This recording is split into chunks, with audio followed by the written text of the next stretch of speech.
I'm Myridian Edwards from period 4, and we have as our recorder, Mariah from period 5. And this is our question, number 2. A carpenter makes bookcases in 2 sizes, large and small. It takes 6 hours to make a large bookcase and 2 hours to make a small one. The profit of the large bookcase is $50 and the profit of a small bookcase is $20. The carpenter can spend 24 hours per week making bookcases and must make at least 2 of each size per week. Write the objective function of the profit and find the maximum profit for the given constraints. So, what you want to do with this problem is first find your variables. You look at the problem and you reread it. Where there are variables.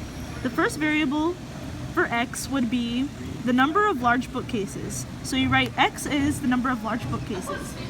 Then you look for the y and you're like, what's the 2 sizes? Large and small. So y would be the small number of bookcases. Then you keep reading the problem and you kind of just work backwards and you just really read it. So first it says here, it takes 6 hours to make a large bookcase.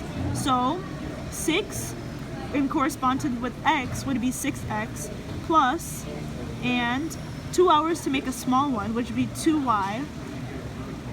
And you keep reading the problem and you kind of just leave that one alone and you cover it up here and you just look at it, 6x plus 2y. Then they're talking about profit.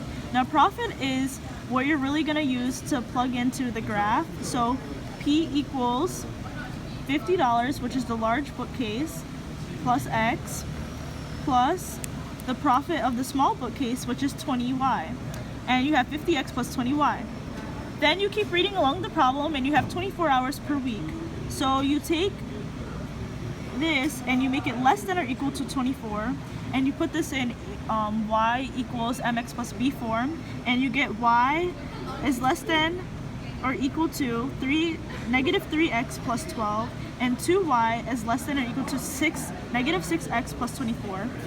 We plug this into the Desmo here. These are all our constraints. We plugged it in, and this is our graph. This point here is 2, 6. This is 2, 2, and this is 3.42. And our maximum number of constraints would be 210. And that's how you do the problem. Thanks for watching.